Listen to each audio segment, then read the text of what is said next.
ada istilah itu apa ya, memberikan apresiasi kepada diri sendiri. Benar. Itu boleh teman-teman semuanya memberikan apresiasi. Tapi kalau dalam Islam itu memang apresiasi yang terbaik kepada diri sendiri itu adalah sesuatu yang mendekatkan diri kepada Allah. Healing kan bahasanya. Healing, benar. Healing yang terbaik itu ada dua teman-teman semuanya. Pertama, ala bidzikrillahi tatmainnul qulub. Healing yang terbaik yang pertama itu dengan mengingat Allah Subhanahu wa taala atau membaca Al-Qur'an, berzikir. Itu healing yang terbaik teman-teman. Jadi ta'aruf itu kalau orang-orang zaman sekarang itu sempat keliru ya, bukan sempat, memang keliru memahami ta'aruf. Jadi mereka memahami ta'aruf itu seperti pacaran pada umumnya ya, pacaran pada umum, saling mengenal dan sebagainya. Jadi ta'aruf itu sebenarnya tidak butuh waktu yang sangat lama.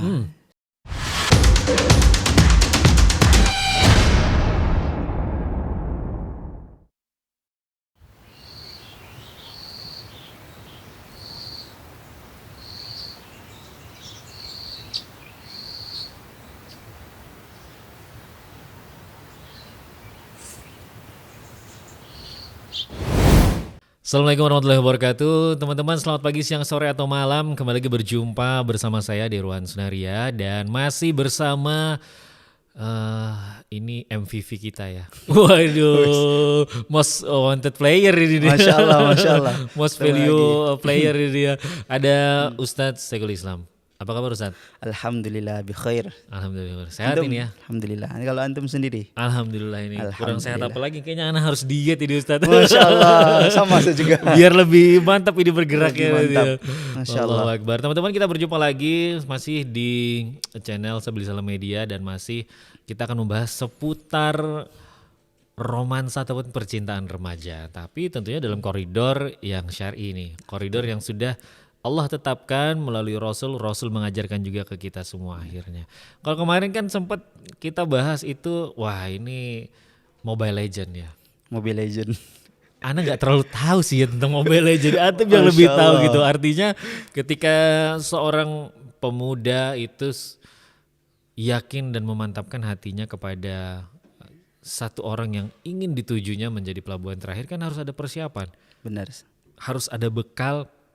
Selain tadi yang sempat di episode sebelumnya kita bahas adalah pertama, yakinkan dalam hati dulu ini benar cinta karena Allah atau hanya nafsu belaka. Benar. Kemudian dibuktikan, wa iqrar.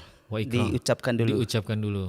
Nah, sampai nanti akhirnya juga yang ketiga itu, ini saking kebanyakan episode ya sampai lupa. Pembuktian. Nah, kalau kemarin yang terakhir ardanya ketika kita membahas tentang mereka-mereka yang tadi itu terjebak dalam friendzone. Mereka-mereka yang terjebak dengan cinta sendiri.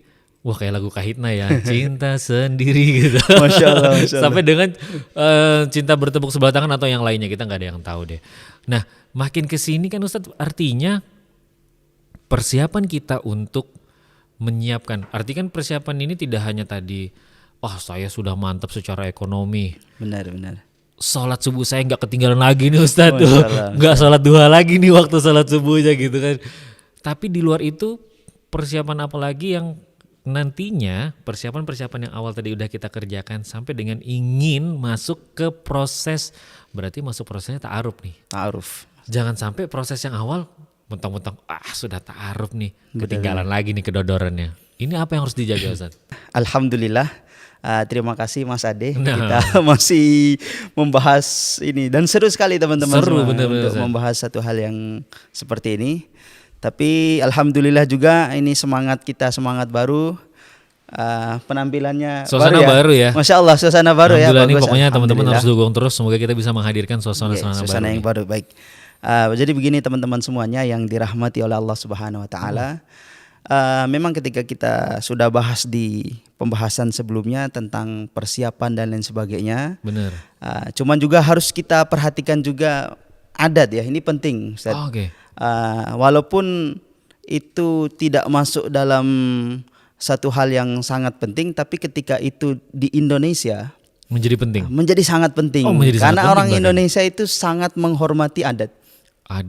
Bahkan kalau dalam Islam itu usul fikih ya, itu ada nama al-adatu muhakamah. Adat itu, budaya itu bisa menjadi satu hukum yang harus kita perhatikan. Selama tidak benturan dengan syar'i. Dengan syar'i tadi. Jadi harus diperhatikan. Harus diperhatikan. Kalau secara teori dasar Ustadz, mungkin kita semangat, anak muda, jiwa muda semangat, atau teman-teman yang mungkin ya cintanya menggebu-gebu sekali. Bener banget. Tiba-tiba dia langsung datang ke orang tuanya, saya kan sesuai syariat Ustadz. Saya langsung datang ke orang tuanya, nggak ada angin, nggak ada air. Tiba-tiba datang aja. Datang langsung ke orang tuanya, tiba-tiba dia bilang, Pak, saya mau nikah sama anak bapak. Itu secara tidak langsung menurut adatnya orang, misalnya kalau di Jawa, orang itu akan kaget. Ini siapa? Bener. Kok tiba-tiba datang mau nikah sama anak saya? Ini udah kayak petir di tengah hari siang bolong gitu. Jeder gitu. Dan yang terjadi malah respect, tapi ada pikiran negatif. Jangan-jangan dia sudah ngapain sama anak saya itu. Bener. Nah, maka yang harus kita perhatikan juga adalah adat ya, teman-teman semuanya. Perhatikan adat atau bagaimana tutur kata sopan santun kita ketika ingin melanjutkan. Memang sudah selesai dengan diri kita, selesai dengan hati kita, sudah selesai dengan syariat, perhatikan adat. Nah, maka adat yang harus kita lakukan adalah komunikasi yang baik dengan orang tua. Jangan langsung datang. Mungkin 1, 2, ketiga baru boleh. Salam dulu. Assalamualaikum Pak. Saya mau silaturahim dan lain sebagainya. Nah, kalau orang dahulu, Ustadz, ini beda dengan zaman sekarang. Kalau orang dahulu itu memang gini, kalau ada laki-laki yang datang ke rumah perempuan, ini orang zaman dulu ya. Biasanya kebiasaannya di Indonesia nih orang-orang Melayu. Orang Melayu.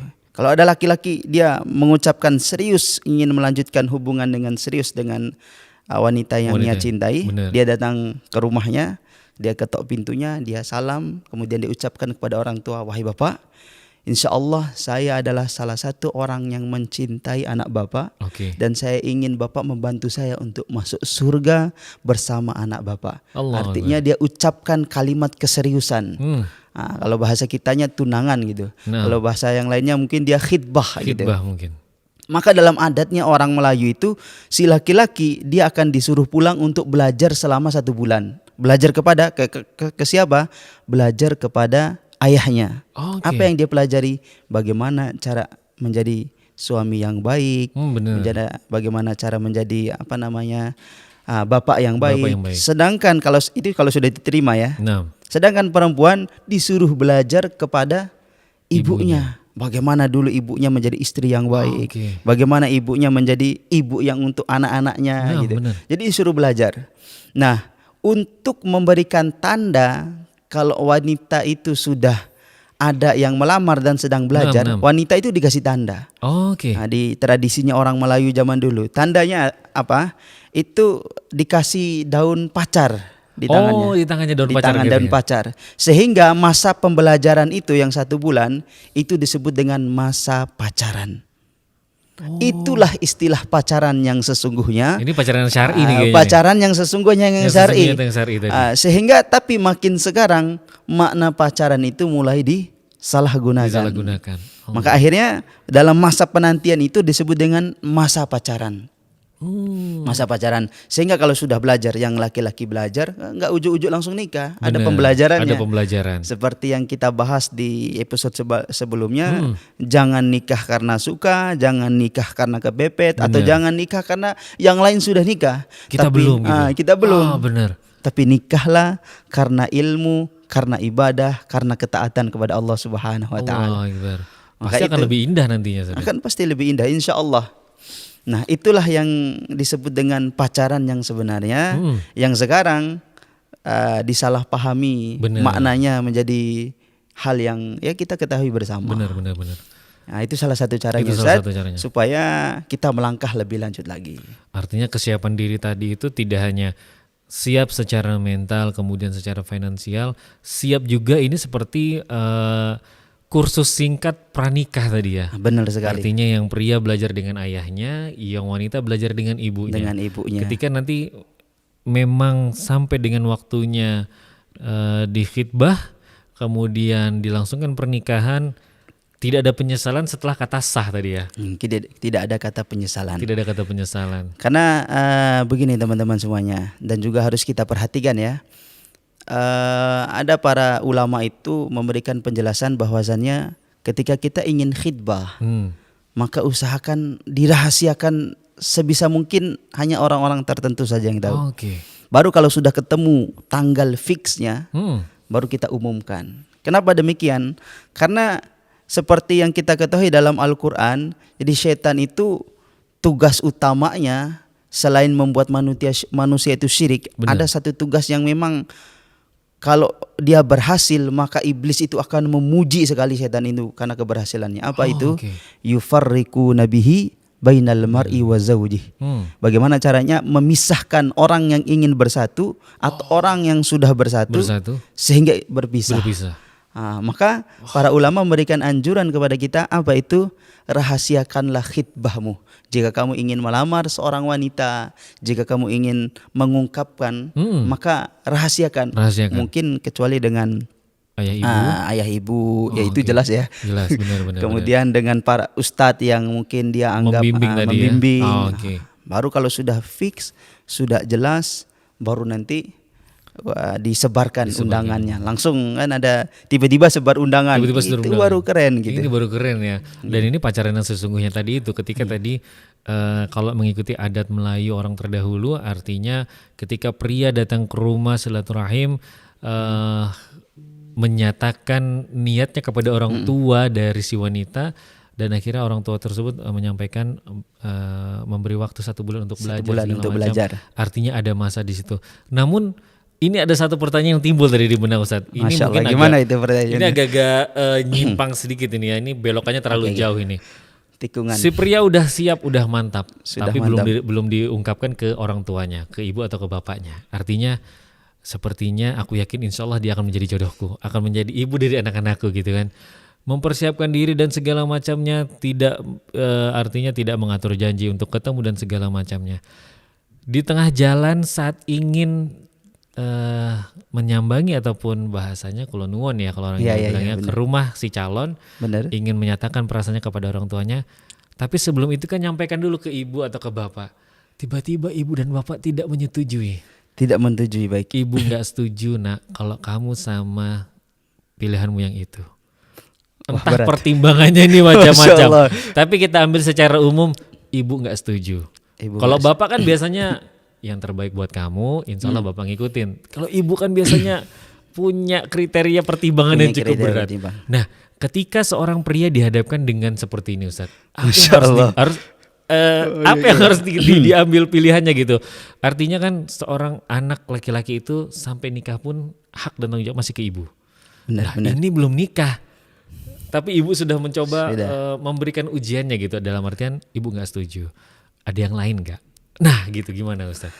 Baik, Masya Allah ini pertanyaannya berat ini, kita belum sampai kata Arab nih, kita belokkan dulu ke sini. Tapi Ustadz Ade, saya sering juga mendapatkan pertanyaan yang seperti ini, dan mungkin ini menjadi keresahannya teman-teman laki-laki ya, Masya Allah. Baik, begini, yang pertama kita harus tanamkan dalam diri kita bahwasannya memang orang tua itu biar bagaimanapun dia tidak ingin anaknya itu hidup susah atau menderita lah, pasti. Benar. Karena memang biar bagaimanapun ibu itu memiliki kasih sayang kepada anaknya gitu. Walaupun ternyata baik atau bagus di pandangan orang tua, itu belum tentu bagus di pandangan kita. Lalu bagaimana kita menyingkapi itu? Ada beberapa hal yang harus kita lakukan. Yang pertama, biasanya orang tua itu, terutama ibu, dia itu mungkin ragu kita mampu nggak, mampu nggak untuk bersama pilihan kita, kemudian bisa enggak dan lain sebagainya. Maka salah satu cara yang pertama kita harus buktikan. Misalnya biasanya banyak ibu itu yang takut anaknya belum siap nikah nih. Tapi kalau nikah sama yang ini punya finansial bagus, kayaknya bisa gitu. Maka kita buktikan dengan kemandirian kita.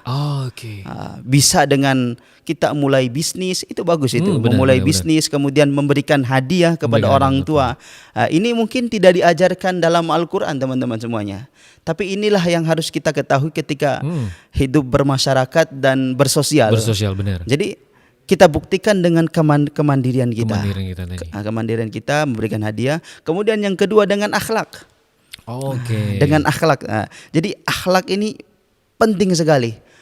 Maka salah satu, ini jawabannya agak panjang ya. Agak panjang. Nah, Ustaz, aman. Salah satu yang menjadikan seorang pemuda bahkan sudah dewasa itu sukses bisa membangun satu peradaban atau apa, itu dia harus berakhlak. Itu sangat memberikan keyakinan kepada siapapun termasuk orang tua.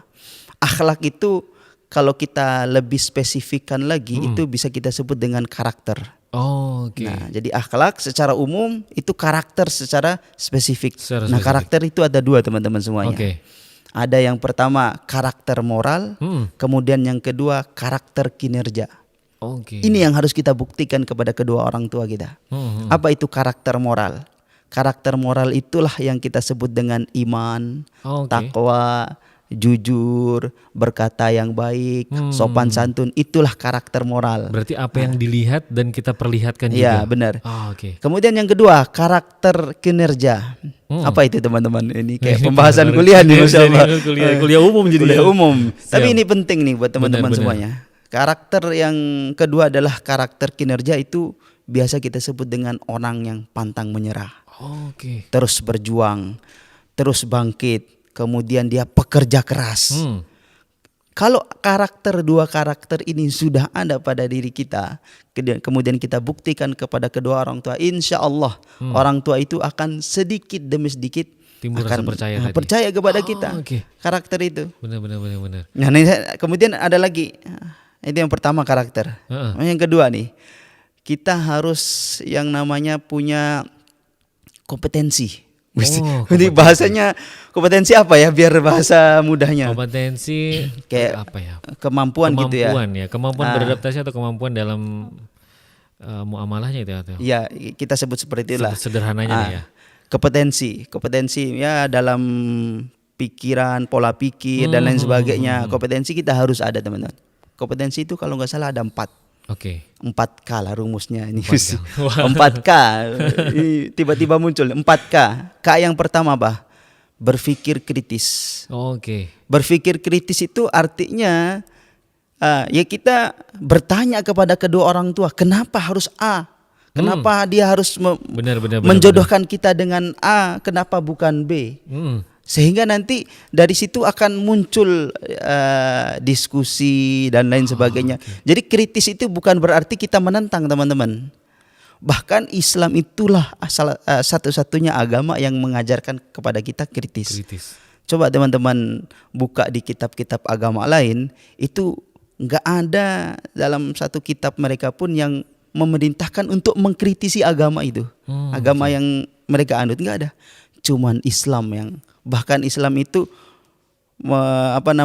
meminta fa'tu bi suratim mim mithlih wada'u syuhada'akum min dunillah in kuntum shadiqin. Islam itu sudah benar. Kalau ada yang lebih benar dari Islam, maka dalam Al-Quran coba deh kamu datangin mana yang lebih sempurna dari bercinta dengan Islam, berkonsep kehidupan dengan konsep Islam. Ada nggak yang lebih sempurna? Kalau ada, mari kita buktikan gitu. Munculkan yang lebih baik, munculkan para profesormu, mari kita adu gitu kan. Bahasa itu. Jadi kritis itu. Kemudian itu yang pertama ya, berpikir kritis itu. Jadi pola pikir kita terbuka dalam konteks yang positif tadi kritisnya. Dalam konteks positif itu. Itu kompetensi yang pertama. Masya Allah. K yang pertama ini. Kemudian K yang kedua adalah komunikatif. Berarti talkatif ya bahasanya. Iya, komunikatif. Dia harus komunikatif itu bisa kita sebutkan dengan apa ya? Selalu tabayun mungkin dengan orang tua, menjalin komunikasi yang baik. Karena sesuatu hubungan itu akan menjadi indah dan akan menjadi, kalau pernikahan langgeng, kalau komunikasi itu ada. Komunikasi dua arah. Komunikasi dua arah. Jangan satu arah. Benar. Yang satu cuma menyimpan saja, memendam rasa. Yang satunya pandai mengungkapkan. Sehingga dengan komunikasi itu kita tahu apa yang diinginkan oleh orang tua kita, apa yang diinginkan oleh kita. Ternyata tujuannya sama, bahagia. Ingin bahagia. Cuman jalannya aja berbeda. Komunikasi, sehingga nanti ada jalan tengahnya. Benar. Artinya ibu juga akhirnya senang, kita juga senang. Benar. Akhirnya.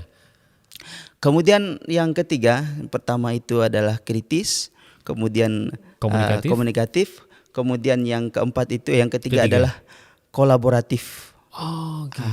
Kenapa harus kolaboratif? Sampai kita jadi orang hebat sekalipun, jadi profesor, dokter, di mata orang tua kita pasti akan tetap dianggap sebagai anak. Dan masih anak-anak banget. Dan masih anak-anak. Ente mau jadi rektor atau apa, sama orang tua dilihat ini anakku dulu yang kecil, yang tangannya lucu dan lain sebagainya. Bahkan terkadang kalau kita menyampaikan pendapat kita, mungkin terkadang ada tipe orang tua yang nggak mendengarkan karena masih menganggap kita sebagai anak tadi. Anak-anak kecil itu. Maka harus kolaboratif. Nah, kolaboratif itu dalam bentuk apa? Carilah ustadz, carilah kiai yang mungkin didengarkan perkataannya oleh orang tua tadi. Orang tua kita. Oh, oke. Misalnya ada ustadz atau ketua RT didengarkan bicara lewat lisannya ketua RT atau lewat lisannya ustadz. Ustadz ataupun ulama-ulama. Iya, para ulama yang menyampaikan bukan kita. Oh, okay. Tapi ulama itu, sehingga terbukanya hati ini. Akhirnya orang si ustadz ini bilang, oh, Pak, nampaknya anak bapak ini cocok sama si ini karena dia yang ini rajin ke masjid, yang ini pintar masak, cocok sekali. Iya juga ya. Ya udahlah, nikahkan sama itu. Benar. Nah, itulah kolaboratif itu.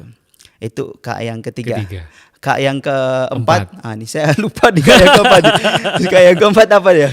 Kolaboratif, kemudian kritis, kemudian komunikatif. Yang keempat nih saya lupa nanti.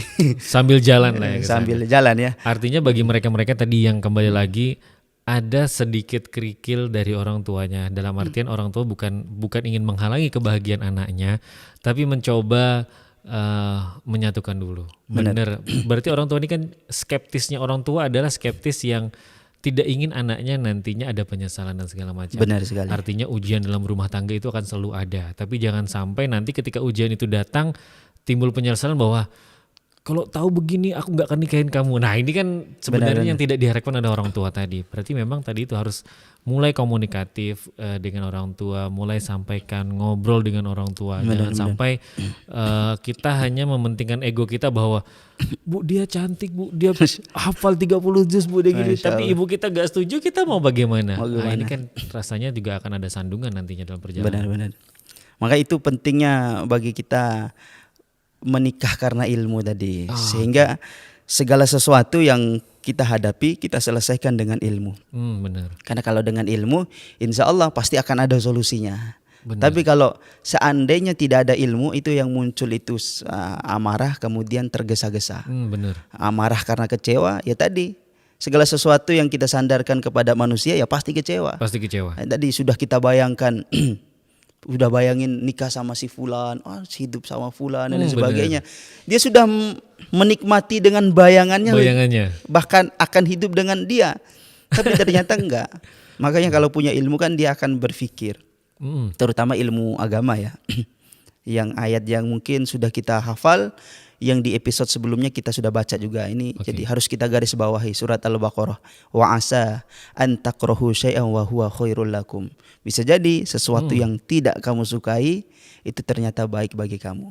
Nah, dan ketika kita menjalani itu semua, mungkin kita bersabar, maka di situ akan muncul yang namanya hikmah. Benar. Hikmah itu apa ya, kalau bahasa gampangnya kita itu ini loh. Oh ternyata itu hikmah. Tapi ternyata dalam konotasi yang positif tadi. Iya. Kenapa saya tidak jadi menikah dengan fulan dan menikah dengan fulan? Ketika sudah menjalaninya muncul ternyata dia adalah wanita yang sangat lembut dengan anak-anak. Benar. Dan lain sebagainya. Ini ternyata yang ditunggu-tunggu dan ternyata yang tidak terduga-duga dan tentunya membawa kesan positif untuk diri kita ya pasti. Benar. Dan itu yang biasa kita sebut dengan hikmah. Bahasa agamanya kan hikmah, tapi bahasa kitanya ternyata. Ternyata sederhananya. Ustaz, saya belokkan lagi dari pertanyaan yang tadi. Ketika orang tua tidak menyetujui, artinya ada 4K. 1K terakhir yang kita lupa, insya Allah nanti PR ya. Ini PR ya. Di pertemuan selanjutnya insya Allah kita bahas. Artinya yang pertama kritis dalam artian yang positif. Sebenarnya ada sebelum ke 4K tadi ada akhlak. Ada akhlak tadi. Ada akhlak tadi atau apa tadi? Karakter. Kemudian yang 4K tadi. Yang 4K tadi. Oke, sampai di perjalanan sudah dikerjakan semuanya, tapi sampai ke paripurnanya adalah ibu tetap nggak setuju. Ibu tetap tidak setuju. Apa yang harus dilakukan oleh saudara-saudara kita di luar sana sebenarnya? Kalaupun memang ibu nggak setuju, oke, saya ikut ibu saja. Semoga Allah tuntunkan saya melalui ibu menemukan yang lebih baik atau lebih tepat. Nah, tapi kan untuk sampai kepada tahap jiwa yang besar seperti ini tidak mudah, Ustaz. Tidak mudah. Bisa jadi kekagumannya udah disimpan begitu lama. Kemudian seperti yang sebelumnya kita bahas, seperti kisah nyata yang selama 7 hari dia tahajud, benar-benar minta ke Allah dan tidak melakukan hal-hal yang dilanggar yang telah diperintahkan Allah, tapi tetap ibu nggak setuju. Apa yang harus dilakukan? Apa yang harus disiapkan? Dan bagaimana mengatasinya? Masya Allah, luar biasa. Aduh, supaya teman-teman kita pemuda di luar sana ini Masya Allah.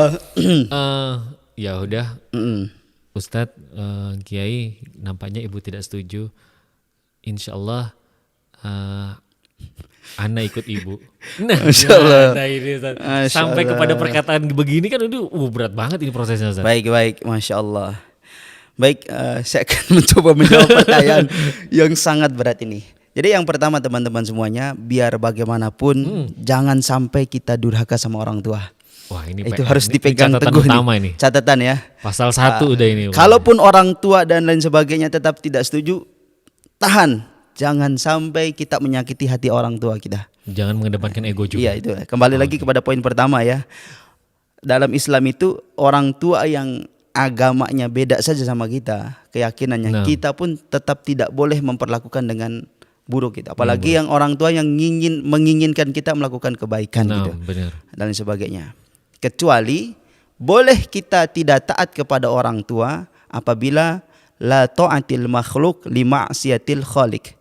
Tidak ada ketaatan kepada makhluk dalam rangka bermaksiat kepada Allah Subhanahu wa taala. Maka kita timbang, apakah ada maksiat, apakah ada dosa yang diperintahkan oleh orang tua kita? Kalau tidak ada, maka bismillah, taati apa yang dikatakan oleh orang tua kita.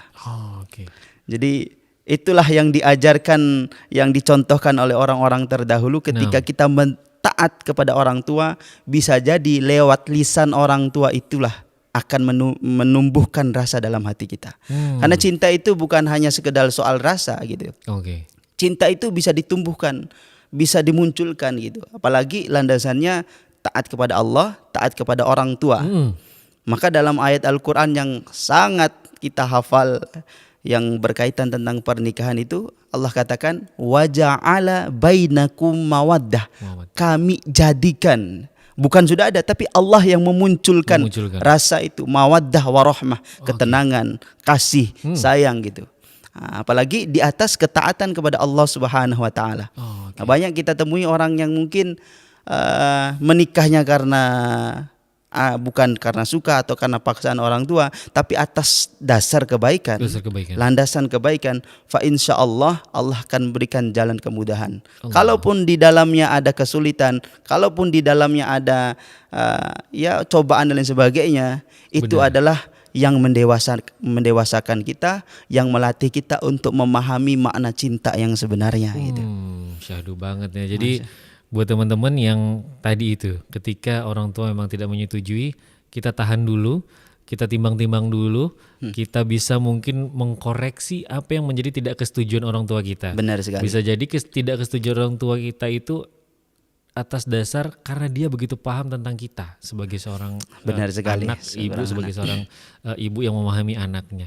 Kita timbang dulu dan mungkin kita bisa istikharah, tahajud, kemudian bisa berkonsultasi dengan para ulama yang menjadi guru kita tadinya dalam menuntut ilmu. Dan memang kalau sampai pada akhirnya pertimbangannya adalah keputusan orang tua ini cukup baik untuk kita, berarti kita tetap patuh kepada orang tua. Kecuali tadi yang harus kita garis bawahi, la ta'atil makhluk li ma'asiyatil khaliq. Tidak ada ketaatan kepada makhluk termasuk kepada orang tua dengan tanda kutip, tidak menggunakan kata-kata kasar atau dengan lain sebagainya, tetap menolak dengan lemah lembut. Selama itu yang diperintahkan itu mengarahkan kepada maksiat. Ini juga menjadi catatan buat kita, kalau seandainya jodoh atau pasangan yang dijodohkan orang tua kita, ternyata kita tahu agamanya mungkin, akhlaknya mungkin, dan orang tua kita tidak tahu karena orang tua juga manusia ya. Maka kita harus beritahu itu. Maka di situ ada perjuangannya. Masih ada pintu ini ya. Masih ada pintu harapan teman-teman semuanya. Ini kalau diibaratkan Mobile Legends ketika tadi yang sempat di episode sebelumnya, ketika sudah hampir mati ternyata dapat lagi. Ultinya muncul. Ultinya muncul. Saya biasanya pakai hero Argus, walaupun sekarang. Wah, saya nggak hafal. Ini kayaknya yang di belakang kamera yang lebih hafal. Walaupun sekarang sudah nggak terlalu, tapi dulu saya sering menggunakan Argus itu. Artinya tadi itu ya, ketika kita orang tua tidak setuju, kita tenang dulu. Ya, tenang dulu. Jangan kedepankan ego dan emosi kita timbang, kita cari-cari celah. Ketika selahnya tadi udah dapat, kita coba lagi sampaikan ke orang tua. Sampaikan. Sehingga dengan ketenangan, karena cinta ya, biasanya kalau berdasarkan cinta kan biasanya tenang kalem, tidak tergesa-gesa. Karena tergesa-gesa kan dari syaitan ya. Apalagi pas marah, jangan ambil keputusan pas lagi kita kondisi marah. Maka kita cari tahu dulu apa yang disampaikan orang tua kita. Oh, calonnya kayak gini, kita cari tahu dulu benar nggak akhlaknya, benar lain sebagainya. Kalau memang tidak ada unsur yang menjauhkan diri kita dari agama, dari Allah Subhanahu wa taala, kenapa tidak? Kenapa tidak? Insya Allah segala yang dimiliki oleh wanita itu ya sama gitu. Apa yang kamu cari di wanita lain mungkin ada juga di calon kamu itu. Bahkan satu hal yang sangat menarik, sesuatu yang memang kita lakukan karena Allah Subhanahu wa taala, walaupun itu seperti melihat kucing di dalam karung, pasti itu indah. Hal ini yang dilakukan oleh salah satu ibunda ulama besar kita. Nanti saya kasih tahu nama ulamanya di akhir. Pada suatu hari, beliau ini anak muda ya, sedang duduk santai di kebun apel, bukan di Batu ya, di Arab, apel Arab gitu. Apel Arab, siap. Kalau di Batu atau di Malang enak sejuk. Ini apel Arab nih. Apel Arab mungkin rasanya manis gitu. Siap. Dia sedang duduk santai, anak muda yang taat kepada Allah Subhanahu wa taala, ya, dia berusaha menjagalah. Suatu ketika di samping tempat duduknya itu ada sungai mengalir. Sungai, dan di sungai itu tiba-tiba ada satu pohon apel yang jatuh.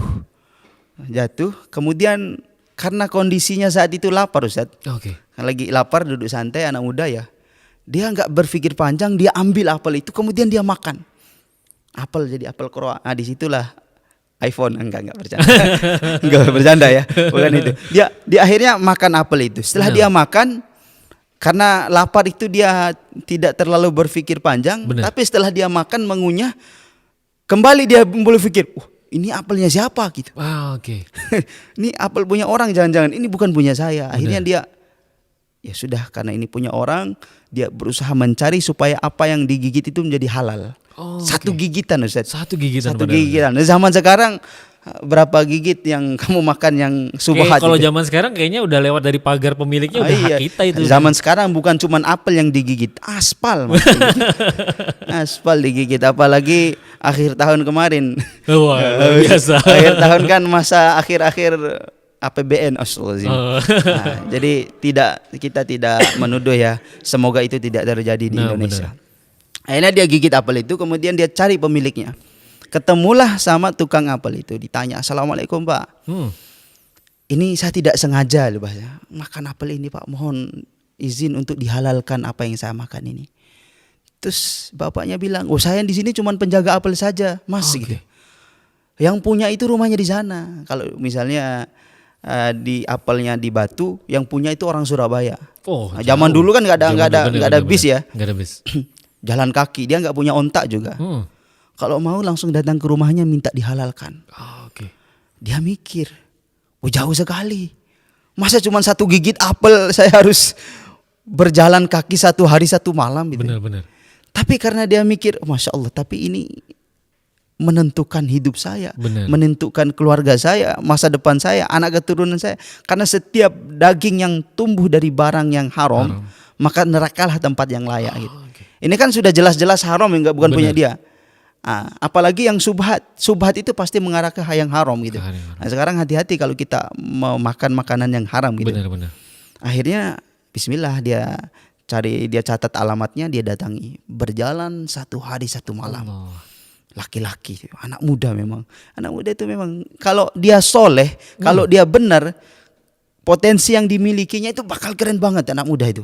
Pantang menyerah, kuat dan sebagainya. Kan sekarang kan pantang menyerah dipakai buat pantang menyerah, nggak mau kalah, geng-gengan, nggak gengsi-gengsian, pantang menyerah untuk dan lain sebagainya.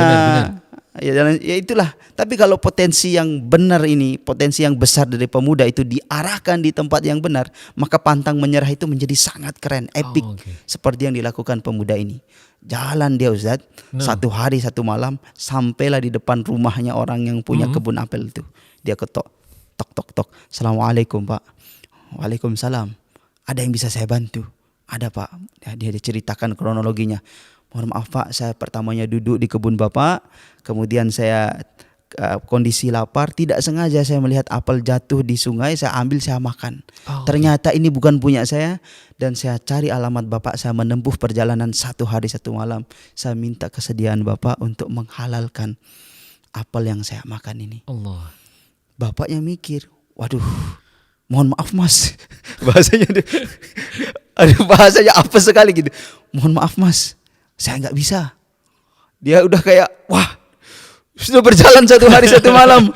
Jawabannya nggak terduga ini. Nggak terduga, mohon maaf. Terus tapi bapaknya mikir, baik, saya akan berikan, halalkan apa yang sampean makan, tapi ada beberapa syarat. Oke. Apa syaratnya Pak? Karena dia pasrah lah, dia nggak mau, saking dia menjaga tadi apa yang dimasuk dalam perutnya itu. Syaratnya kamu harus menikah dengan anak saya. Wah. Mantap gitu kan. Syaratnya menikah dengan anak bapak. Saya siap Pak, langsung nikah sekarang, saya siap itu. Tapi bapaknya bilang, tapi jangan senang dulu wahai anak muda. Anak saya itu cacat, innalillahi itu. Udah mulai resah. Ini ya. Tuli, aduh tuli juga. Buta. Oke. Dan juga kan cacat nggak bisa jalan ya. Tuli, buta, cacat, bisu. Komplit ini. Komplit, 1 paket. Gimana anak muda? Mau gimana? Mau nikah atau nggak halal gitu? Nggak halal. Nggak ada pilihan, mentok gitu.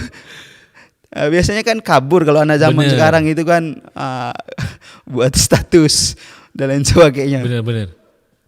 Tapi karena keimanan yang ada dalam hatinya, anak muda ini, dia bilang, Bismillah Pak.